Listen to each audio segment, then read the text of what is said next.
প্রতিবেশীর হক এই সম্পর্কে কোরআন এবং হাদিসে অসংখ্য কথা বর্ণিত হয়েছে। সব হয়তো বলতে পারবো না, যতটুকু সুযোগ হয় ইনশাআল্লাহ। আল্লাহ তাআলা প্রতিবেশীর ব্যাপারে কড়া নির্দেশ দিয়েছেন, আলোকপাত করেছেন অনেকগুলো কথা। প্রতিবেশী হলো মানব সমাজের একটা অবিচ্ছেদ্য অংশ। প্রতিবেশী ছাড়া সমাজ হবে না, প্রতিবেশী ছাড়া আপনি চলতে পারবেন না। প্রতিবেশী আপনার সকালে, দুপুরে, রাতে, সব সময়ের জন্য আপনার জন্য দরকার। গভীর রাত, ডাকাত পড়েছে বাড়িতে, আপনি একা সামাল দিতে পারবেন? আসতে বলবেন না, পারবেন? আগুন লেগেছে বাড়িতে, একা আপনি নিভাতে পারবেন না, প্রতিবেশীর দরকার আছে। আল্লাহ তাআলা এরকম একটা বন্ধনে আবদ্ধ রেখে আমাদেরকে দুনিয়াতে জীবন চলা আমাদের জন্য সহজ করে দিয়েছেন। তো সেই প্রতিবেশীর হক যেন আমরা আদায় করতে পারি, প্রতিবেশীর হক যারা আদায় করবে না তাদের ব্যাপারেও আল্লাহ তাআলা বলেছেন যে তাদেরকে কঠিন জবাবের সম্মুখীন হতে হবে হাসরের ময়দানে। আল্লাহ রাব্বুল আলামিন চারজন বিশেষ ফেরেশতা, তার ভিতরে জিবরাইল আলাইহিস সালাতু ওয়াস সালামকে ওহীর ফেরেশতা হিসেবে নিযুক্ত করেছেন। জিবরাইল আমিন আমার নবীর কাছে প্রতিবেশীর অধিকার আদায়ের জন্য এত বেশি পরিমাণে আসা আরম্ভ করলেন। আমার নবীজি বলছেন, আম্মা জান আয়েশা রাদিয়াল্লাহু তাআলা আনহা তিনি একদিন বলেই ফেললেন, বুখারীর হাদিস 6014 নম্বর হাদিস, আন আয়েশা রাদিয়াল্লাহু তাআলা আনিন নবী সাল্লাল্লাহু আলাইহি ওয়াসাল্লাম মা যালা ইউসিনি মা যালা ইউসিনি জিবরিল বিল জারি হাত্তা ظننtu أنه سيورته। আম্মা জান আয়েশা রাদিয়াল্লাহু তাআলা আনহা একদিন বলেই ফেললেন, নবীর কাছে জিবরাইল আমিন এত বেশি পরিমাণে আসা আরম্ভ করলো প্রতিবেশীর হক প্রতিষ্ঠার জন্য। আমার নবীজি বলছিলেন, মনে হয় মা যালা ইউসিনি মা যালা ইউসিনি জিবরিল বিল জারি হাত্তা যনানতু আন্নাহু সায়ুরাসু। আমার নবীজি বলছেন, মনে হয় প্রতিবেশীকে ওয়ারিস সূত্রে মনে হয় তাকে অধিকার দেওয়া হতে পারে। এত বেশি পরিমাণে জিবরাইল আসতেছিল, না জানি মনে হয় আমাদের সম্পদের ওয়ারিসানা মনে হয় তারাও পেয়ে যাবে। এত বেশি পরিমাণে জিবরাইল প্রতিবেশীর হকের ব্যাপারে নবীর কাছে আসা আরম্ভ করলো। সেই প্রতিবেশীর সাথে সদাচরণ করা, তাদেরকে কষ্ট না দেওয়ার ব্যাপারে আমার নবীজি বলেন, মান কানা ইউমিনু বিল্লাহি ওয়াল ইয়াউমিল আখির ফালইউহসিন ইলা জারি। নবীজি বলছেন, মুসলিম শরীফের 185 নম্বর হাদিস, যে ব্যক্তি বিশ্বাস করে আল্লাহ এক এবং অদ্বিতীয়, মান কানা ইউমিনু বিল্লাহ, যে ব্যক্তি আল্লাহর প্রতি ঈমান এনেছে আর কি করেছে, ওয়াল ইয়াউমিল আখির, আখিরাতের প্রতি বিশ্বাস স্থাপন করেছে। যে ব্যক্তি আখিরাতকে বিশ্বাস করে, আল্লাহ এক হিসাবে যে বিশ্বাস স্থাপন করেছে, আল্লাহ রাব্বুল আলামিন বলেন, রাসূলকে জানাচ্ছেন, ফাল ইউহসিন ইলা জার, সে ব্যক্তি যেন তার প্রতিবেশীর সঙ্গে ভালো আচরণ করে। সুবহানাল্লাহ। আপনি যদি বিশ্বাস করেন আল্লাহ এক, আপনি যদি ওই এক অদ্বিতীয় খোদার ইবাদত করেন, অদ্বিতীয় একাত্মবাদ, এক আল্লাহর দাসত্ব যদি আপনি করেন, এক আল্লাহকে যদি বিশ্বাস করেন, আর যদি এই বিশ্বাস থাকে যে আমার জীবনে কিয়ামত আছে, হাসরের দিন আছে, সেদিন আল্লাহর সামনে আমাকে দাঁড়াতে হবে, এই বিশ্বাসটুকু যদি থাকে, তাহলে রাসূল সাল্লাল্লাহু আলাইহি সাল্লাম বলছেন, ওই বিশ্বাসের দোহাই দিয়ে বলছেন, যদি বিশ্বাস থাকে তাহলে অবশ্যই তোমরা প্রতিবেশীর ব্যাপারে সুন্দর আচরণ করো, সুন্দর ব্যবহারটুকু তোমরা তাদেরকে দেখাও। প্রতিবেশীর ব্যাপারে রাসূল সাল্লাল্লাহু আলাইহি সাল্লাম আরেকটা কথা বলেছেন, বুখারীতে হাদিসটি এসেছে 4890 নম্বর হাদিস। আমার নবীজি বলেন, মান কানা ইউমিনু বিল্লাহি ওয়াল ইয়াউমিল আখির ফালা ইউযি জারাহ, যে ব্যক্তি আল্লাহ এবং পরকালের প্রতি ঈমান রাখে সে যেন তার প্রতিবেশীকে কষ্টে না ফেলায় দেয়, তার প্রতিবেশীকে যেন কষ্ট না দেয়। আমার দেশে এমনও প্রতিবেশী আছে যেই প্রতিবেশীর একটু টাকা পয়সা, একটু সম্পদওয়ালা, একটু টাকা পয়সা আছে, বাড়ি দালান বাড়ি আছে, সমাজে একটা অবস্থান আছে, তার ডানে বামে সামনে পিছনে প্রতিবেশীকে দামই দিতে চায় না। আছে না নাই বলে? এই সংখ্যাটা মনে হয় খুবই কম। আসতে কবেন না, কম না বেশি? অনেক বেশি তো। আজকে কেন জানি আমরা একজন আরেকজনকে দামই দিতে চাই না। মনটা এত সংকীর্ণ কেন, এত ছোট কেন? আসুন না একটু আগে আগে সালাম দেই, একটু মুস্কি হাসিটা উপহার দেই। আমার নবীজি বলছেন, কেউ যদি দান সাদাকা করতে না পারে, এই সম্পদটুকু যদি তার না থাকে, সে যেন সকালবেলা থেকে সন্ধ্যা পর্যন্ত যার সাথে দেখা হবে অন্তত সালাম দিয়ে মুস্কি হাসিটুকু যেন দেয়। এই মুস্কি হাসি উপহার দেওয়া, একজনের সঙ্গে মুস্কি হেসে কথা বলা, 1000 স্বর্ণ মুদ্রা আল্লাহর রাস্তায় দান করার সমপরিমাণ সওয়াব। সম্মানিত ভাইয়েরা, তাহলে সেই মুস্কি হাসির ভিতরেও আল্লাহ তাআলা সওয়াব রেখে দিয়েছেন ইমানদারের জন্য। কিন্তু এটা প্রতিবেশী, আচ্ছা প্রতিবেশী কে? প্রতিবেশী কারা?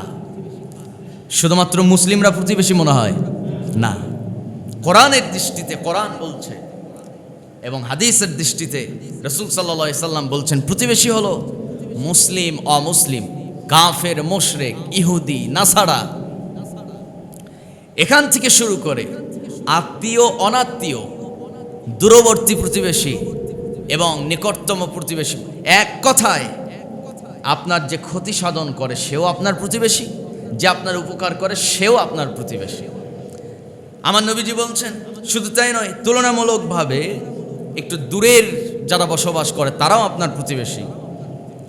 সম্মানিত ভাইয়েরা, স্বদেশী আবার দেশি প্রতিবেশীও আছে। স্বদেশী প্রতিবেশী মানে বাংলাদেশের, বিদেশি প্রতিবেশী ভারত, বার্মা, মায়ানমার, বুঝতেছেন কথা? ওরাও আমাদের প্রতিবেশী, দেশীয় প্রতিবেশী। সম্মানিত বন্ধুগণ, প্রতিবেশী সম্পর্কে আল্লাহ তাআলা কোরআনে একটা বরকতময় আয়াত নাজিল করেছেন, যে আয়াতে কারিমা একটু আগে আমি তেলাওয়াত করেছি। আল্লাহ রাব্বুল আলামিন বলেন, সূরা নিসা 36 নম্বর আয়াত, মহান রাব্বুল আলামিন বলেন, ওয়া'বুদুল্লাহা ওয়ালা তুশরিকু বিহি শাইআন ওয়া বিল ওয়ালিদাইনি ইহসানাও ওয়া বিযিল কুরবা ওয়াল ইয়াতামা ওয়াল মাসাকিনি ওয়াল জারি যিল কুরবা ওয়াল জারিল জুনুব والصاحب بالجنب وابن السبيل وما ملكت أيمانكم إن الله لا يحب من كان مختالا فخورا جرى بولنا الله أكبر الله رب العالمين প্রথম হুকুম কি দিচ্ছেন শুনুন। মহান রব্বুল আলামিন বলছেন, ওয়া'বুদুল্লাহা ওয়ালা তুশরিকু বিহি শাইআ। ওয়া'বুদুল্লাহ, আশুলিয়ার ভাইয়েরা বলুন তো, ইবাদত করব কার?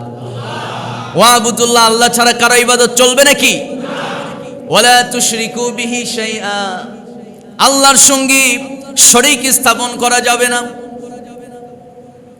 গত দুদিন আগে স্পেনে এবং লিবিয়াতে সূর্যগ্রহণ হয়েছে। অনেকে হয়তো খবরটা জানেন, সূর্যগ্রহণ হয়েছে। এই সূর্যগ্রহণটা কোন কোন দেশে হবে তার 1 সেকেন্ড আগেও কেউ বলতে পারবে না। বাংলাদেশের সমস্ত জাতীয় এবং বেসরকারি সমস্ত টেলিভিশন প্রকাশ করলো, বাংলাদেশে কয়েক ঘন্টার ভিতরে সূর্যগ্রহণ হয়ে যাবে। হঠাৎ করে আমার স্ত্রী বলতেছে, সূর্যগ্রহণ হলে নাকি গর্ভবতী নারীদেরকে কোনো কিছু কাটাকাটি করা যাবে না, তরকারি কাটা যাবে না, পেঁয়াজ রসুন কাটা যাবে না, এক কথায় বটি নিয়ে বা হাসা অথবা চাকু নিয়ে কোনো কিছু কাটাই যাবে না। সূর্যগ্রহণ অবস্থায় গর্ভবতী নারীরা কাটাকাটি করলে নাকি সন্তানটা বিকলাঙ্গ হয়ে যায়, সন্তানটা নাকি অঙ্গহানি হয়ে যায়। আমার বন্ধুগণ পঙ্গুত্ব বরণ করে। না না, সূর্যগ্রহণ হলে এই যে কাটাকাটি করা যাবে না, গর্ভবতী নারীদের কোনো কিছু কাটা যাবে না, রান্নাবাড়ির জন্য কাটাকাটি করা যাবে না, এই ধরনের প্রথা আমাদের সমাজে আছে না নাই বলেন? আমার বিবির থেকে শোনা মাত্র আমি চিন্তা করলাম সর্বনাশ। সারাদিন সারা জীবন ওয়াজ করে আসতেছে, আর ঘরের বিবি আমার এই কথা প্রশ্ন করে। বুঝতেছেন কথা? তা আমি বললাম এগুলো সম্পূর্ণ বানোয়াট, ভিত্তিহীন কথা। যদি এই ধরনের ক্ষতি যদি থাকতই, তাহলে সর্বপ্রথম এই ব্যাপারে কোরআন এবং হাদিস আমাদেরকে সতর্ক করত। আস্তে কবেন না, ঠিক কিনা? কিন্তু কোরআন এবং হাদিসের কোথাও এই ব্যাপারে কোনো নির্দেশনা নাই। বরং সূর্যগ্রহণ যখন হবে, আমার নবীজি বলেন ওই সময় যদি কেউ ভীত সন্ত্রস্ত হয়ে আল্লাহর কাছে দোয়া করে, আল্লাহ তার দোয়াটা কবুল করে নেন। সম্মানিত ভাইয়েরা, তাহলে সূর্যগ্রহণ হলে বাড়িতে বিবিকে বলবেন কোনো ভয় নাই, কোনো টেনশন নাই, বরং এই প্রথাকে কবর দেওয়ার জন্য আরো বেশি করে কাটাকাটি কর। ঠিক আছে কিনা কর? সম্মানিত ভাইয়েরা, ক্ষতি সাধন হবে কেবলমাত্র কার হুকুমে? যদি কিঞ্চিত পরিমাণ কোনো ক্ষতি আপনার কপালে লেখা থাকে, ওই ক্ষতিটা হবে কার হুকুমে? আল্লাহর হুকুম ছাড়া একটা মানুষের এক চুল পশমের ক্ষতি হতে পারে না। দুনিয়ার কোনো মাখলুক দ্বারা কোনো ক্ষতি হতে পারে না। এই কনসেপ্ট যদি আপনার ভিতরে চলে আসে, তাহলে ঈমানের দুর্বলতা, এটা একটা শিরকে খফির আওতাভুক্ত হয়ে যাবে। অথচ আমরা মক্তবে তো ছোটবেলায় সকলেই পড়েছি। ছোটবেলায় ওই মক্তবের কায়দার লাস্ট পৃষ্ঠাতে লেখা আছে ঈমানটা কি, ঈমান কাকে বলে, বিশ্বাসটা কেমনে আনতে হবে। আল্লাহ রাব্বুল আলামিন বলেন সূরা কাহফ শেষের অংশে বলছেন, ইন্নাল্লাযীনা আমানু ওয়া আমিলুস সালিহাতি কানাত লাহুম জান্নাতুল ফিরদাউসি নুজুলা খালিদিনা ফিহা লা ইয়াবগুনা আনহা হিওয়ালা قل لو كان البحر مدادا لكلمات ربي لنفد البحر قبل أن تنفد كلمات ربي ولو جئنا بمثله مددا جربنا الله أكبر সূরা কাহফের আমল কোন দিনে? জুমার দিনে। শুক্রবার বলবেন না, শুক্রবার এটা মুসলিমদের ভাষা নয়, মুসলিমদের ভাষা হলো জুমাবার। শুক্র একটা দেব আছে, হিন্দুদের একটা দেবীর নাম কি? শুক্রদেব, শুক্রদেবী। বুঝতেছেন কথা? সেখান থেকে এই শুক্রবার একটা দিন রাখা হয়েছে, কিন্তু শুক্রবার আরবি ভাষায় নয়, আরবিতে বলা হয় জুমাবার। মুসলমানদের ভাষা কি হবে? জুমাবার। জুমাবারের আমল হলো সূরা কাহফের আমল। এই আমলটা শুরু হবে কখন থেকে?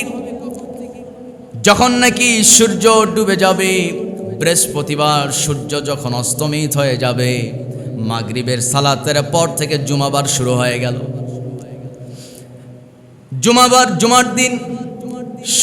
জুমার দিন জুমার সালাতের আগ পর্যন্ত এই সময়টার ভিতরে যদি কেউ সূরা কাহফ তেলাওয়াত করতে পারে, আগামী জুমাবার পর্যন্ত আল্লাহ তাআলা যাবতীয় বিপদ থেকে আল্লাহ নিজেই তাকে বাঁচায় দিবেন।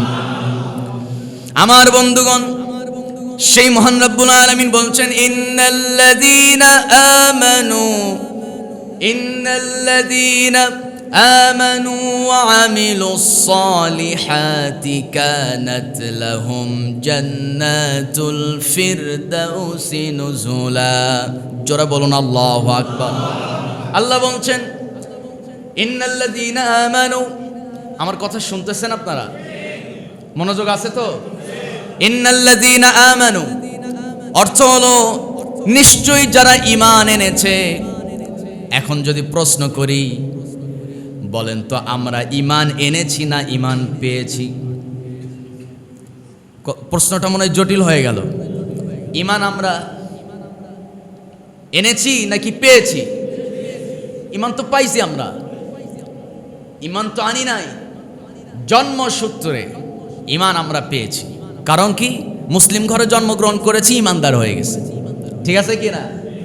এই ঈমানের কথা আল্লাহ তো কয় নাই, আল্লাহ বলেছেন যারা ঈমান এনেছে। আরেক জায়গায় আল্লাহ বলছেন ইয়া আইয়ুহাল্লাযীনা আমানু আমিনু, হে ঈমানদাররা তোমরা ঈমান আনো। তার মানে এই কথা তাদের জন্য যারা মুসলিম ঘরে জন্মগ্রহণ করে ঈমান আলা হয়ে গেছে, ওয়ারিস সূত্রে যারা ঈমানওয়ালা হয়ে গেছে। আল্লাহ বলছেন এই ঈমানের মূল্য নাই, তুমি আবার নতুন করে ঈমান আনো। ওই ঈমান আনার পরে ওয়ামিলুস সালিহাত, সৎ কাজ, সৎ পথে, সৎ কাজের রাস্তা বান্দা তুমি বেছে নাও। আর সেই পথে যদি চলতে পারো, কানাত লাহুম জান্নাতুল ফিরদাউসি নুজুলা। জোরে বলুন আল্লাহু আকবার। তবে এই বান্দা আমি তোমাকে জান্নাতুল ফিরদাউস দান করব। আমার বন্ধুগণ, তাহলে ঈমান তো আমরা সবাই পেয়েছি, ঈমানটা আনতে হবে। আল্লাহ ঈমান আনার নির্দেশ দিয়েছেন। ঈমানটা আনবেন কেমনে? 7টা বিষয়ের উপরে বিশ্বাস স্থাপন করতে হবে। সেই 7টা বিষয় কি?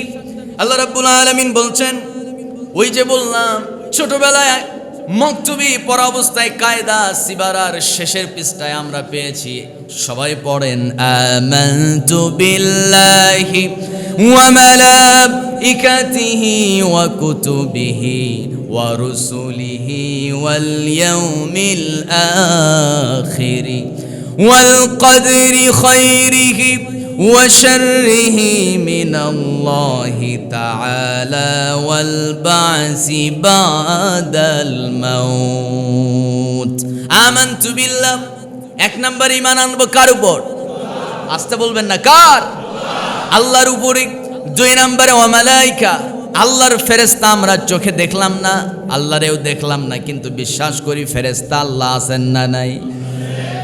ওয়া কুতুবিহি, এই যে কিতাব, কোরআন একটা কিতাব, এরপর আর তো কোনো কিতাব আসবে না। কিন্তু এই কিতাবের পূর্বে আরো 103 খানা কিতাব আল্লাহ নাজিল করেছেন। এটা দিয়ে 104 খানা কিতাব, 4টা শ্রেষ্ঠ বানায় দিলেন। ওই 4টার ভিতরে 3টাকে বাদ রেখে কোরআনটাকে আরো শ্রেষ্ঠত্ব দান করলেন। যে কোরআনের কোনো পরিবর্তন হবে না। দুনিয়া পরিবর্তন হবে, কোরআন আগেরটাই ঠিক রয়ে যাবে। আর একটু জোরে কোন সুবহানাল্লাহ। সেই কোরআন বলছে শুধুমাত্র ফেরেশতাদের উপরে, শুধুমাত্র আল্লাহর উপরে আর কোরআনের উপরে বা কিতাব সমূহের উপরে ঈমান আনলেই হবে না, নবীদের উপরে ঈমান আনতে হবে। ওয়া রাসূলি ওয়াল ইয়াউমিল আখির, আখিরাতের প্রতি বিশ্বাস স্থাপন করতে হবে। এরপরে ওয়াল কদরি, তাকদীরের প্রতি বিশ্বাস। এই যে এতগুলো কথা ঘুরায় আনলাম, মূল কথা হলো তাকদীরের প্রতি বিশ্বাস স্থাপন করতে হবে। কোন তাকদীর? খায়রিহি ওয়া শাররিহি, খায়র ভালো তাকদীর, শাররিহি মন্দ খারাপ তাকদীর। আপনার জীবনে খারাপ কিছু ঘটে গেল, এইটাও আপনার তাকদীরে লেখা ছিল। ভালো কিছু ঘটলে এটা আপনার তাকদীরে লেখা ছিল। আপনার তাকদীরে আল্লাহ রাব্বুল আলামিন যা লিখে রেখেছেন এর কোনো পরিবর্তন হবে না। তবে পরিবর্তন হবে, আমার নবী বলেন, কেউ যদি আল্লাহর কাছে দোয়া করে চেয়ে নিতে পারে, আশা করা যায় আল্লাহ তার তাকদীরটাকেও পরিবর্তন করে দিবেন। একমাত্র এই দোয়ার বরকতে তাকদীর পরিবর্তন হয়। সুবহানাল্লাহ বলবেন না? সম্মানিত ভাইয়েরা, তাহলে এই যে নানান প্রথা, যে এটা করলে এই ক্ষতি, এটা করলে ওই ক্ষতি, কোনো ক্ষতি নয়। ক্ষতি কেবলমাত্র হয় কার হুকুমে? আল্লাহর হুকুমে। তাহলে ওয়ালা তুশরিকু বিহি শাইআ, আল্লাহর সঙ্গে শিরিক স্থাপন করা যাবে না। দুনিয়ার কেউ আপনার ক্ষতি করতে পারে না, কার হুকুম ছাড়া? আল্লাহর হুকুম ছাড়া। এবার আল্লাহ রাব্বুল আলামিন আল্লাহর ইবাদতের পরে, আল্লাহর আনুগত্যের পর, আল্লাহর বিশ্বাস স্থাপন, আল্লাহর প্রতি বিশ্বাস স্থাপনের পরে আল্লাহ রাব্বুল আলামিন বলছেন ওয়ালা তুশরিকু বিহি শাইআ, আল্লাহর সঙ্গে আবার কোনো শরীক করা যাবে না। এই দুইটা কথা বলার পরে মহান রাব্বুল আলামিন বলছেন, বান্দা আমি তোমাকে 9 শ্রেণীর মানুষের কথা এখন বলবো। এই 9 শ্রেণীর মানুষের যদি তুমি হক আদায় করতে পারো তবেই আমি তোমাকে বান্দা জান্নাত দিয়ে দেব। কয় শ্রেণী? 9 শ্রেণী। আমার বন্ধুগণ, সেই 9 শ্রেণী কারা? আল্লাহ রাব্বুল আলামিন বলছেন ওয়াবিল ওয়ালিদাইনি ইহসানান ওয়াবিযিল কুরবা ওয়াল ইয়াতামা ওয়াল মাসাকিনি ওয়াল জারি যিল কুরবা ওয়াল জারিল জুনুব ওয়াস-সাহিবি বিল জানবি ওয়াবনিস সাবিল ওয়ামা মালাকাত আইমানুকুম ইন্নাল্লাহা লা ইউহিব্বু মান কানা মুখতালান ফাখুরা। একটু জোরে বলা যাবে নাকি? আল্লাহু আকবার। আল্লাহ রাব্বুল আলামিন বলছেন বান্দারে 9 শ্রেণী কারা? ওয়াবিল ওয়ালিদাইনি ইহসানা, তোমার পিতামাতার প্রতি ইহসান করো, তাদের হক তুমি আদায় করো। পিতামাতা যদি আপনার হক আদায় নাও করে আল্লাহর দরবারে সে জবাবদিহি করবে, আল্লাহর সঙ্গে সেটা বোঝাপড়া হয়ে যাবে। কিন্তু আপনার অধিকার, আপনার হক যদি আপনি পিতামাতার উপরে যদি আদায় করতে না পারেন তাহলে হাসরের ময়দানে আটকা পড়ে যাবেন। আল্লাহ বলছেন বান্দা ওয়াল ইহসানা ওয়াবিযিল কুরবা ওয়াল ইয়াতামা ওয়াল মাসাকিনি ওয়াল জারি যিল কুরবা, ইতিমের হক আদায় করে ফেলো। সমাজে ইতিম আছে না নাই? বলে আসতে বলবেন না, আছেন না নাই? ইতিম আছে সমাজে। আমার বন্ধুগণ, আমরা মনে করি আমার এলাকায় 2-4টা ইতিম সন্তান আছে, অথবা আমার আত্মীয় স্বজনের ভিতরে ইতিম বাচ্চা থাকতে পারে। আমরা মনে করি ওই ইতিমের নিকট আত্মীয় যারা আছে, কাছের আত্মীয় যারা আছে, ওই ইতিমকে দেখভাল করার দায়িত্ব বুঝি তাদেরই। এরকম মনে করি কি করি না? আমাদের মনটা, আমাদের কনসেপ্ট হলো যে একজন ইতিম, তার বাবা মারা গেছে, মা মারা গেছে, বাচ্চাটা ইতিম, ওর নিকট আত্মীয় যারা আছে, মামা, চাচা, অথবা বড় ভাই যদি কি বলে ভাই যদি থাকে, বা দুলাভাই যদি থাকে, দাদা দাদি, নানা নানি, এই তো এরাই তো কাছের, নাকি কন? এই কাছের মানুষগুলোই বুঝি তারা দেখবে না। আল্লাহ বলছেন ওয়াল ইয়াতামা, যদি তোমার প্রতিবেশীর মাঝে যদি কেউ এতিম থাকে, ওই এতিমের হক আদায় করাও তোমার উপরে দায়িত্ব দিয়ে দিলাম। সুবহানাল্লাহ। এই এতিমের দায়িত্ব আপনার কাঁধে আসলো মানে মনে হয় খুব ক্ষতি হয়ে গেল, তাই না? এখন তো কথা কন না কেউ, ক্ষতি হয়ে গেল বুঝি? ক্ষতি তো হয় নাই। এই দায়িত্ব আপনার উপরে আসলো মানে হলো ওই এতিম বাচ্চাকে প্রত্যেকদিন দেখা লাগবে না, মাঝে মধ্যে আপনি যাবেন, খোঁজ খবর নেবেন, তার খোঁজ খবর নেবেন, তার 2-1টা প্রয়োজন মিটাবেন। আমার আল্লাহ কন আপনার প্রয়োজন আল্লাহ নিজেই মিটায় দিবেন। একজন এতিম বাচ্চার প্রয়োজন আপনি মিটাবেন, আপনার প্রয়োজন মিটাবে কে? আল্লাহ মিটাবেন। আবার এতিম বাচ্চার মাথায় হাত বুলায় দিবেন। সূরা মাউনের তাফসীর করেছিলাম আপনাদের মসজিদে। সূরা মাউনের ভিতরে এতিম বাচ্চাদের কথা বলা হয়েছে। এতিমকে ফাওয়াইল ফাযালিকাল্লাযী ইয়াদউল ইয়াতীম, এতিম বাচ্চাকে ঘাট ধাক্কা দিয়ে যারা বের করে দেয়, ওরা পরকালকে বিশ্বাস করে না। এতিম বাচ্চাদের সম্পদ যারা লুটপাট করে, ওরা আল্লাহকে বিশ্বাস করে না। ওরা নামে মুসলমান, কাজে হলো 1 নাম্বার 1 মুনাফিক। আছে না এরকম? সম্মানিত ভাইয়েরা, এতিমের সম্পদ সবচাইতে সেনসিটিভ, খুবই মারাত্মক ব্যাপার। ওই সম্পদের একটু উলট পালট করবেন, আল্লাহ এটা ছাড় দিবেন না। সম্মানিত ভাইয়েরা, তাহলে ওই এতিমের মাথায় হাত বুলায় দিবেন, যতগুলো চুল আপনার হাতে স্পর্শ হবে ততগুলো সওয়াব আল্লাহ আপনার আমলনামায় জমা করে দিবেন, ততগুলো গুনাহ আল্লাহ মাফ করে দিবেন। আমার আল্লাহ বলছেন ওয়াল মাসাকিন, এতিমের পরে মাসাকিন মিসকিনদের কথা এসে গেল। মিসকিন কারা? মিসকিন হচ্ছে তারাই যারা আপনার কাছে হাত বাড়ায় দেয়, যারা তাদের কষ্টের কথা আপনার কাছে প্রকাশ করে লজ্জা শরম সব কিছু অফ রেখে। আল্লাহ বলছেন এরা মাসাকিন। এই মিসকিনদের খোঁজ খবর নিতে হবে। তোমার সম্পদের ভিতরে বান্দা মিসকিনদের জন্য অধিকার আমি আল্লাহ রেখে দিয়েছি। ওয়াল জারি যিল কুরবা ওয়াল জারিল জুনুব। আল্লাহ রাব্বুল আলামিন বলছেন ওয়াল জারি যিল মানে হলো প্রতিবেশী, জারি যিল কুরবা ওয়াল জারিল জুনুব, একটা হলো দূরের প্রতিবেশী আর একটা হলো নিকটতম প্রতিবেশী। আল্লাহ রাব্বুল আলামিন বলছেন এদের হক তোমরা আদায় করে ফেলো। ওয়াস-সাহিবি বিল জানবি ওয়াবনিস সাবিল। জোরে বলুন আল্লাহু আকবার। দাস দাসীর প্রথা তো আমার দেশে নাই। হয়তো কাজের মহিলা বা কাজের বুয়া, কাজের মানুষ অনেকের ফ্যামিলিতে রাখা হয়। আল্লাহ রাব্বুল আলামিন বলছেন তাদের কষ্টগুলো তোমরা একটু অনুভব করো।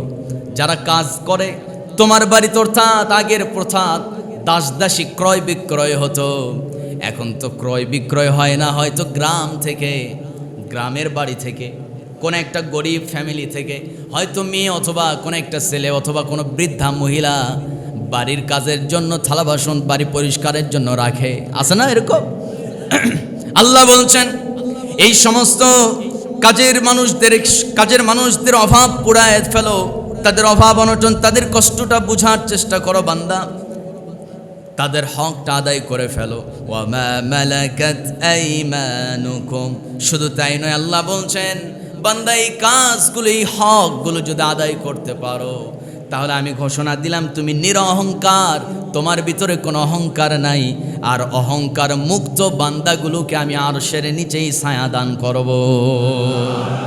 আল্লাহ রাব্বুল আলামিন বলছেন এই হুকুমগুলো যদি বান্দা, এই হকগুলো যদি তুমি আদায় করতে না পারো তাহলে জেনে নাও ইন্নাল্লাহা লা ইউহিব্বু মা কানা মুখতালান ফখুরা। আল্লাহ অধিকারের কথা বলার পরে দারুণ একটা কথা লাস্ট বলে ফেললেন।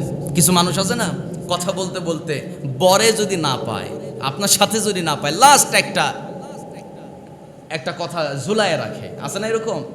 একটা কথা লাস্ট মেরে দেয়, দিয়ে আর কথা বলে না, চুপচাপ। তো আল্লাহ এইরকম একটা কাজ করছে। কি করছে?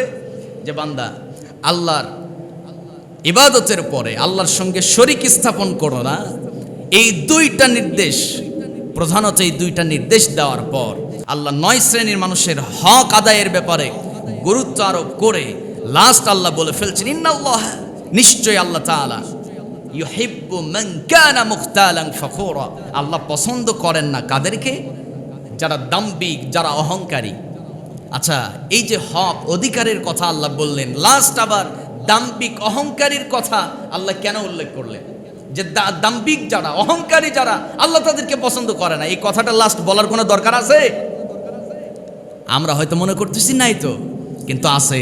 কি কারণ? হলো এই হকগুলো যারা আদায় করে না, দেখেন পিতামাতার সঙ্গে, পিতামাতার হক যারা আদায় করে না, খারাপ আচরণ করে মাতা পিতার সাথে, এরপরে এতিমের সম্পদ যারা মেরে দেয়, এরপরে যারা মিসকিনকে চোখের দেখে না, মিসকিনকে গুরুত্বই দেয় না, মিসকিনকে দান খয়রাত করে না, আর কি করে না, প্রতিবেশীর ব্যাপারে সে খুব কঠোর। প্রতিবেশীরা সবাই তাকে ভয় করে চলে, এই হাজী সাহেব আসতেছে, এই অমুক মণ্ডল আসতেছে, অমুক সর্দার আসতেছে, আসে না এরকম? বলেন বলেন, আসে না? নাই?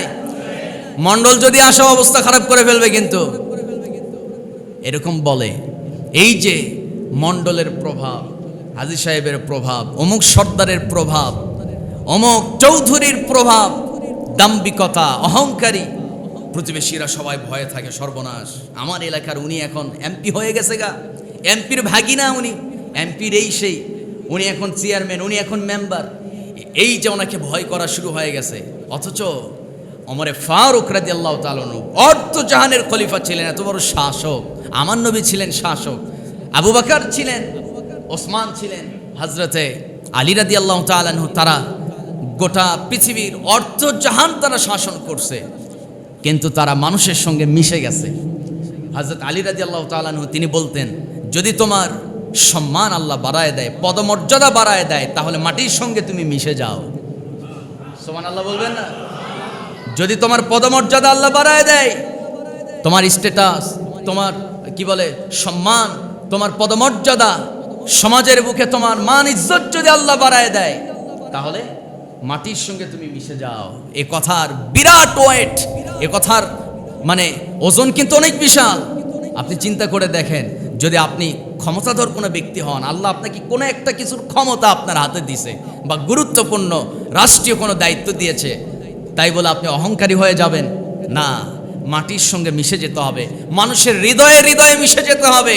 কারণ অহংকার যদি আপনার ভিতরে একবার বাসা বাঁধে, আপনাকে আপনার পতন নিশ্চিত করে ছাড়বে। ঠিক কিনা? অহংকার মারাত্মক বিষয় তো। এজন্য আল্লাহ বলছেন, বান্দা, এই 9 শ্রেণীর মানুষের সঙ্গে যদি তুমি হকটা ঠিকমতো আদায় করতে পারো, তাহলে অবশ্যই তুমি অহংকারীদের তালিকা থেকে তোমার নামটা বাদ যাবে। আর যদি এই হকগুলো আদায় না করতে পারো, তাহলে আমি জানাই দিলাম, আমি তাদেরকে পছন্দ করি না। লা ইউহিব্বু, পছন্দ করি না, মান কানা মুখতালান ফখুরা, মুখতালান যারা দাম্ভিক, ফখুরা যারা অহংকারী, এদেরকে আল্লাহ পছন্দ করেন না। নাউজুবিল্লাহ। আল্লাহ যেন আমাদেরকে দাম্ভিকতা এবং অহংকারী হওয়া থেকে আমাদের হৃদয়কে যেন আল্লাহ মুক্ত করেন। চিল্লায় বলি আমিন। সম্মানিত ভাইয়েরা, তাহলে প্রতিবেশী ব্যাপারে এই আয়াতের ভিতরে 7 নাম্বার পয়েন্টে আল্লাহ বলছেন দূরবর্তী প্রতিবেশী, নিকটতম প্রতিবেশী। এখন বিষয় হলো উত্তম প্রতিবেশী কারা? উত্তম প্রতিবেশী, ভালো প্রতিবেশীও আছে, খারাপ প্রতিবেশীও আছে, আছে না নাই? কোন উত্তম প্রতিবেশী কারা? আল্লাহ তাআলা তাদের কথা রাসূল সাল্লাল্লাহু আলাইহি সাল্লামকে জানিয়েছেন। মুসনাদে আহমদের ভিতরে হাদিসটি এসেছে। আব্দুল্লাহ ইবনে আব্বাস রাদিয়াল্লাহু তাআলা আনহু তিনি বর্ণনা করছেন, ইযা সামিআতু জিরানা ইয়াকুলুন, আমার নবীজি বলছেন, যখন তুমি তোমার প্রতিবেশী, নিকটতম বা দূরবর্তী কোনো প্রতিবেশীর মুখে যখন তুমি বলতে শুনবে, কদ আহসানাত, তুমি ভালো, তোমার প্রশংসা করতেছে। আমার কথা বুঝতেছেন আপনারা? আমার নবী বলছেন, ইযা সামিআতু জিরানাকা ইয়াকুলুন, তোমার প্রতিবেশী যখন এই সাক্ষ্য দেবে, এই কথা বলবে, কোন কথা? কদ আহসানাত, তুমি ভালো, তুমি নেককার, তুমি একজন ভালো মানুষ, তাহলে জেনে রাখো, ওয়া ইযা সামিআতুহুম ইয়াকুলুন, আর যদি তোমার প্রতিবেশী যদি তোমাকে বলে তুমি খারাপ, তুমি মন্দ, তুমি একজন খারাপ মানুষ, তাহলে তুমি খারাপ। যদি তারা সাক্ষ্য দেয় তুমি ভালো, তুমি ভালো। যদি তারা বলে তুমি মন্দ, খারাপ, তুমি খারাপ। শুধু তাই না, আল্লাহ রাব্বুল আলামিন তার রাসূলকে জানাচ্ছেন, প্রতিবেশীদের এই সাক্ষ্যটাকে আল্লাহ এত পছন্দ করেন। প্রতিবেশী যদি কাউকে ভালো বলে, আল্লাহ তাকে ভালো বলবেন। প্রতিবেশী যদি কাউকে খারাপ বলে, আল্লাহ তাকে খারাপ বলবেন, আল্লাহ তাকে খারাপ হিসাবে চিনবেন। নাউজুবিল্লাহ। কোন সম্মানিত ভাই, তাহলে প্রতিবেশীর এই সাক্ষ্য অবশ্যই গুরুত্ব আছে না নাই? মুসনাদে আহমদ 6566 নাম্বার হাদিস। এরপরে আমার নবীজি আরেকটা হাদিস বর্ণিত হয়েছে, প্রতিবেশীর খোঁজ খবর রাখা এটা ঈমানি দায়িত্ব। প্রতিবেশীর খোঁজ নেওয়া, আমরা তো প্রতিবেশীর খোঁজ নেওয়া তো দূরের কথা, একই ফ্ল্যাটে একই বাসায় আমরা ভাড়া থাকি। শহরের মানুষের কথা বলতেছি, যারা শহরে বসবাস করে, একই ফ্ল্যাট, কি বলে একই ফ্ল্যাট না, একই বিল্ডিং, একই দালান, একই ভবন। উনি থাকে পাশের ফ্ল্যাটে, আমি থাকি এই ফ্ল্যাটে। উনি থাকে উপরতলায়, আমি থাকি নিচতলায়। মাসের পর মাস চলে যায়, একটা সালাম কালাম নাই, পরিচয় নাই, খোঁজ খবর নাই, আছে না নাই? কোন এই অবস্থা কেন হলো? কি কারণে হলো? এটা তো পশ্চিমা সভ্যতা। কেউ কারো খোঁজ নেয় না, স্বামী স্ত্রীর খোঁজ খবর নেয় না। সম্মানিত ভাই, এটা তো পশ্চিমা সভ্যতা। আর মুসলিম সভ্যতা হলো অবশ্যই প্রতিবেশীর খোঁজ নিতে হবে, আত্মীয় স্বজনের খোঁজ খবর নিতে হবে। আমার নবীজি বলছেন, লাইসাল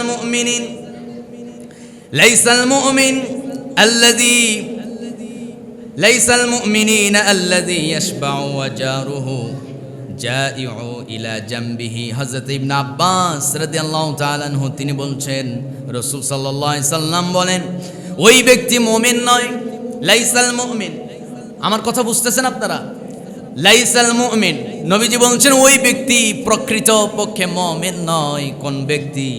আল্লাযী ইয়াশবাউ ওয়া জারুহু ওয়া জাইউ ইলা জামবি, যে ব্যক্তি কিনা নিজে পেট পূর্ণ করে, উদর পূর্ণ করে খাবার গ্রহণ করে, অথচ পাশের ফ্ল্যাটে পাশের বাড়ির প্রতিবেশী না খেয়ে অনাহারে থাকে, খোঁজখবর নেয় না, ওই ব্যক্তি লাইসাল মুমিনিন, কখনো মুমিন হতে পারে না।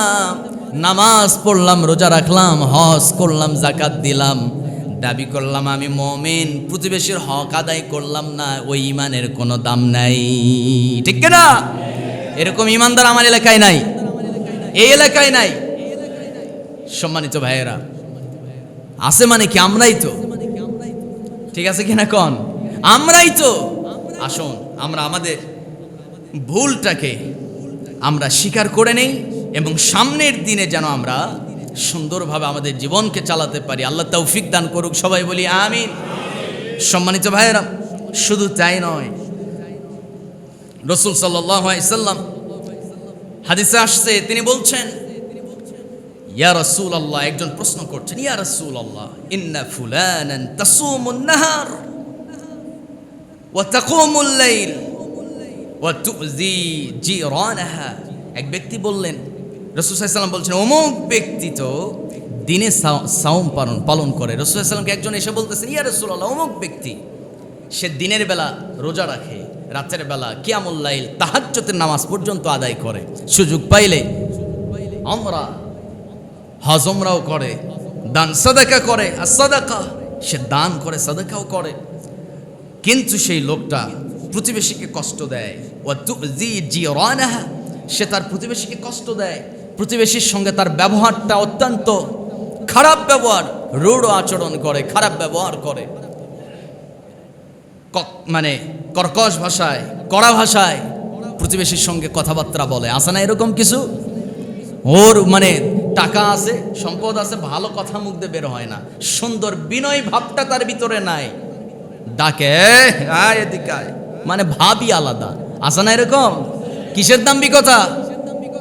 আল্লাহুল গনি, ধনী একমাত্র একজন, তিনি কে? আসতে কবেন না, সবাই বলেন কে? আল্লাহ ধনী। ওয়া আনতুমুল ফুকারা, আল্লাহ বলছেন, আল্লাহ ছাড়া পৃথিবীর তোরা সব ফকির, কাউকে আমি একটু বেশি ভিক্ষা দিয়েছি, কাউরে একটু কম দিয়েছি। সুবহানাল্লাহ। কত এই বেশি পায়া যদি আপনি নিজেকে ধনী মনে করেন, তাহলে আপনি দাম্ভিক, অহংকারী, আমার কিছু নাই। রাসূলুল্লাহ সাল্লাল্লাহু আলাইহি সাল্লাম তাই তিনি সব সময় নিজেকে অভাবী, গরিব হিসাবে তিনি নিজেকে মানে প্রকাশ করেছেন। নিজে এমনভাবে চলতেন, নিজে এমনভাবে তিনি মানে উপস্থাপন করতেন যে তার মনে হয় কিছু নাই, তিনি গরিব। একজন সাহাবী প্রশ্ন করলেন, ইয়া রাসূলুল্লাহ, আপনি এমন করেন কেন? তো রাসূল সাল্লাল্লাহু আলাইহি সাল্লাম বলছেন, আল্লাহ তো বলেই দিয়েছেন আল্লাহুল গনি, আল্লাহ ধনী, আমরা সবাই ফকির। সুবহানাল্লাহ। শুধু তাই নয়, নিজেকে যারা গরিব হিসাবে পরিচয় দেয়, যে না আমার আল্লাহ যা দিয়েছেন আসি আলহামদুলিল্লাহ, কোনো দাম্ভিকতা নাই, অহংকারী নাই, এই সমস্ত বিনয়ী মানুষগুলো নিজেকে সবসময়, নিজেকে মানুষ যে যা বলে বলুক, আমার সম্পদ 100 বিঘা আছে বলুক, কিন্তু আমি গরিব, আমি ছোট, আল্লাহ ধনী, এই বিশ্বাসটুকু যার আছে, অন্তত আল্লাহ তাআলা ধনীদের, হাদিসে এসেছে, ধনীরা তাদের হিসাব নিকাশ দিতে দিতে জান্নাতে যেতে 500 বছর লেট হয়ে যেতে পারে, আর জান্নাতীরা কি বলে, আর গরিবরা ধনীদের তুলনায় 500 বছর আগায়া জান্নাতে যাবে। সুবহানাল্লাহ। এজন্য আমরা কোনো দাম্ভিকতা নাই, আমরা সবাই ফকির, কেউ কাউকে আল্লাহ একটু কম দিয়েছে, কাউকে বেশি দিয়েছে। কথা ঠিক আছে কি না কন? সম্মানিত ভাইয়েরা, তাহলে রাসূল সাল্লাল্লাহু আলাইহি সাল্লাম বলছেন, কেউ যদি তার প্রতিবেশীকে কষ্ট দেয়, সে নামাজ পড়ে, রাতের বেলা তাহাজ্জুদ পড়ে এবং দিনের বেলা কি করে, ইন্না ফুলানান তাসুমুন নাহার, দিনের বেলা সাওম পালন করে, রোজা রাখে, কিন্তু সে তার প্রতিবেশীকে কষ্ট দেয়, আমার নবীজি বলছেন, ক্বালা হিয়া ফিন্নার, ক্বালা হিয়া ফিন্নার, অবশ্যই ওই ব্যক্তি জাহান্নামী। নাউজুবিল্লাহ। এটা আমার কথা না নবীর কথা? নবীজির কথা সাল্লাল্লাহু আলাইহি ওয়াসাল্লাম। নবীজি নিজে বলছেন, ক্বালা হিয়া ফিন্নার, অবশ্যই সেই ব্যক্তি জাহান্নামী যে তার প্রতিবেশীকে কষ্ট দেয়। আজ থেকে প্রতিজ্ঞাবদ্ধ হয়ে আমরা এমনভাবে চলবো, বরং হযরত আব্দুল্লাহ ইবনে আব্বাস রাদিয়াল্লাহু তাআলা তিনি মাঝে মধ্যে দোয়া করে আল্লাহর কাছে হাউমাউ করে কাঁদতেন ভাই। তিনি আল্লাহকে বলতেন, আল্লাহ আমার আত্মীয়, আমার নিকটতম আত্মীয়, দূরবর্তী আত্মীয়, আমার নিকটতম প্রতিবেশী, দূরবর্তী প্রতিবেশী, এক কথায় আমার দ্বারা কোনো মাখলুক, কোনো মানুষ যেন কষ্ট না পায়, কারো অধিকার যেন আমার দ্বারা নষ্ট না হয়, আমার দ্বারা কেউ যেন আঘাতপ্রাপ্ত না হয়, আল্লাহর কাছেই দোয়া করতেন। সুবহানাল্লাহ। এটা খুব মারাত্মক বিষয় যে আমার দ্বারা কেউ কষ্ট পাবে, আমার দ্বারা কেউ আঘাত পাবে, আল্লাহর কাছে এর চরম হিসাব দিতে হবে। সম্মানিত ভাইয়েরা, এরপরে আমার নবীজি একদিন বলছেন, কোন এক সফর থেকে মসজিদে মদিনা মুনাওয়ারায় আসছেন। মসজিদে নববীতে এসে রাসূলুল্লাহ সাল্লাল্লাহু আলাইহি সাল্লাম বলছেন, বুখারী শরীফের হাদিস, আল্লাহু লা ইউমিন, নবীজির চেহারাটা লাল বর্ণ হয়ে গেছে, মুখটা ফ্যাকাশে হয়ে গেছে, মানে তিনি খুব একটা পেরেশানি ভাব তার চেহারায় প্রকাশ পাচ্ছে। আমার নবীজি বলছেন, আল্লাহু লা ইউমিন, আল্লাহর শপথ। কার শপথ? আসতে বলবেন না, কার? আল্লাহু লা ইউমিন, আল্লাহর শপথ, সে মুমিন নয়। তিনি আবার বললেন, আল্লাহু লা ইউমিন, আল্লাহর শপথ করে বলছি সেই ব্যক্তি মুমিন নয়। তিনি আবার বললেন, আল্লাহু লা ইউমিন, আল্লাহর শপথ, ওই ব্যক্তি মুমিন নয়। কোন ব্যক্তি? কিলা মান ইয়া রাসূলুল্লাহ, সাহাবীরা প্রশ্ন করছেন, কিলা মান ইয়া রাসূলুল্লাহ, কোন ব্যক্তি হে আল্লাহর নবী? তখন নবীজি বলছেন, ক্বালা আল্লাযী লা ইয়ামানু জারুহু বাওয়াইখাহু, যে ব্যক্তি, ওই ব্যক্তি মুমিন নয়। রাসূল বলছেন আল্লাহর শপথ করে তিনবার। কয়বার শপথ করছে? তিনবার শপথ করে আল্লাহর নবী বলছেন ওই ব্যক্তি মুমিন নয়। কোন ব্যক্তি? যেই ব্যক্তি তার প্রতিবেশীকে আঘাত করে কথা বলে, প্রতিবেশীকে কাজে কর্মে আঘাত দেয়, কষ্ট দেয়, প্রতিবেশী তার দ্বারা অনিরাপদ, প্রতিবেশী তার দ্বারা কি? অনিরাপদ, নিরাপদ নয়। সম্মানিত ভাইয়েরা, এই সমস্ত ব্যক্তি লা ইউমিন, আল্লাহর শপথ করে নবীজি বলছে সে মুমিন নয়। তাহলে আমার দেশে এই হাদিসগুলো পর্যালোচনা করলে দেখা যায় যে আমরা এই যে মুমিন হিসাবে, ইমানদার হিসাবে আমরা নিজেকে দাবি করি, কিন্তু কখন যে আমার ইমানটা চলে গেছে আমি নিজেও জানি না, মনে হয়। তাই মনে হয় কি না কোন? সম্মানিত ভাইয়েরা, এরপরে আমার নবীজি বলছেন, খবরদার তোমরা, মান কানা ইউমিনু বিল্লাহি ওয়াল ইয়াউমিল আখির ফালা ইউজি জারুহু। এজন্য আমার নবীজি বলছেন ওই ব্যক্তি সবচাইতে সফল ব্যক্তি যে কিনা আল্লাহর প্রতি ঈমান এনেছে, আখিরাতের প্রতি বিশ্বাস স্থাপন করেছে এবং তার প্রতিবেশী ভাইদের সঙ্গে সুন্দর আচরণ করেছে। সুবহানাল্লাহ। আমাদের আচরণ হবে সুন্দর, অমায়িক।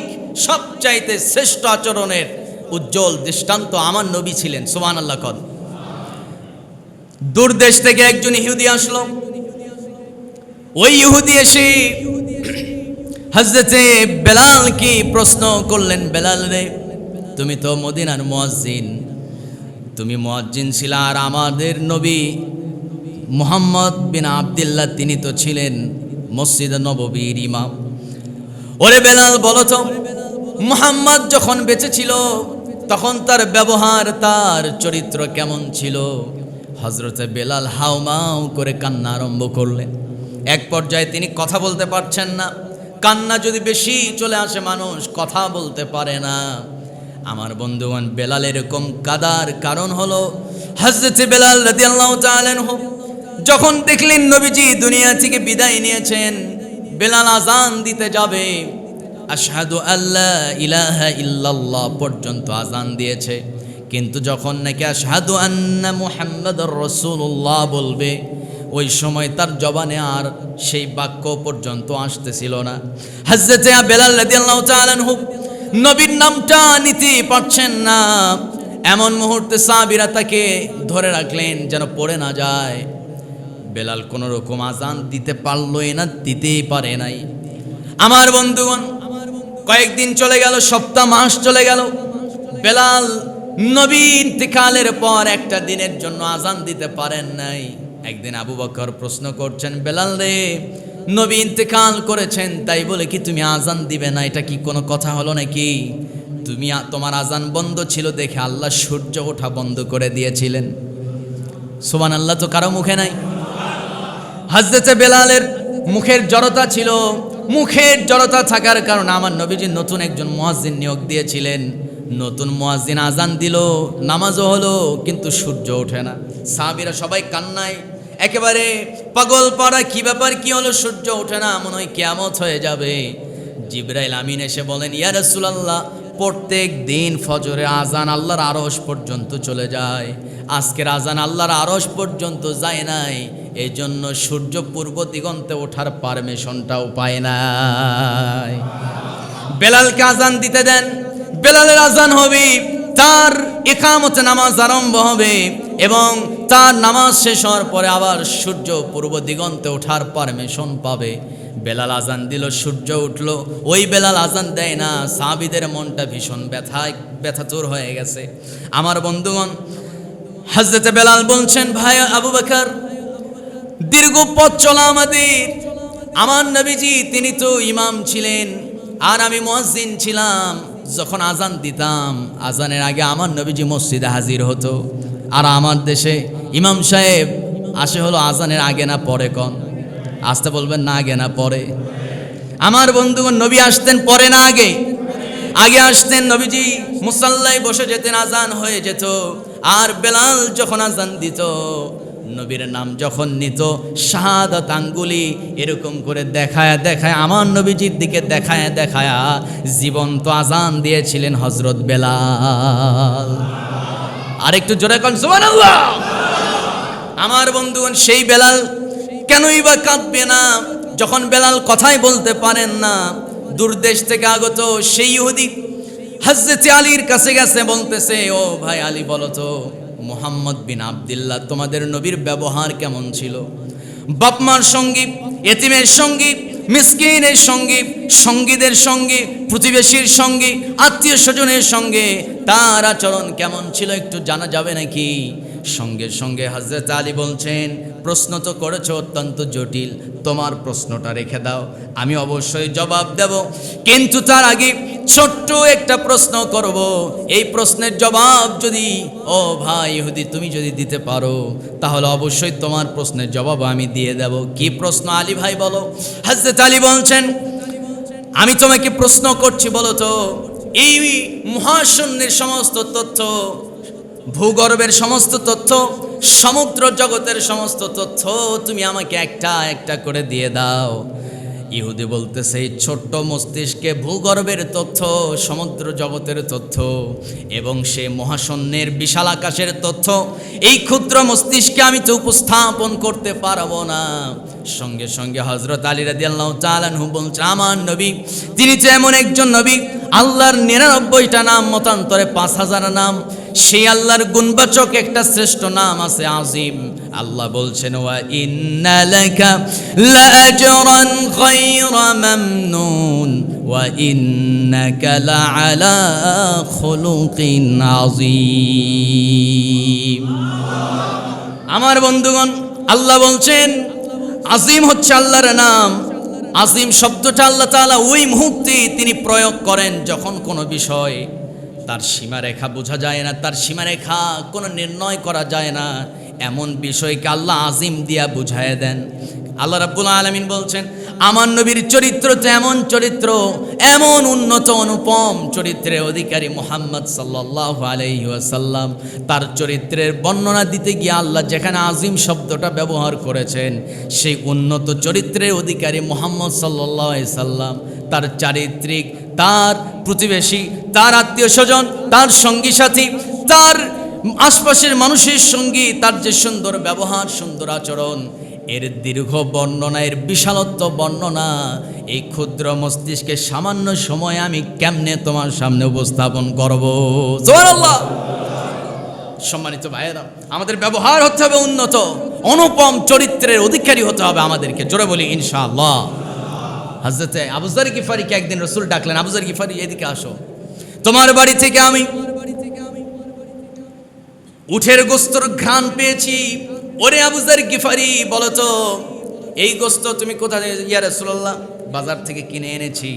আবু যর গিফারিকে প্রশ্ন করলেন, আবু যর গিফারি, তুমি কি এই গোশত, এই রান্না করা উটের ভুনা মাংস কি তুমি তোমার প্রতিবেশীকে দিয়েছো নাকি?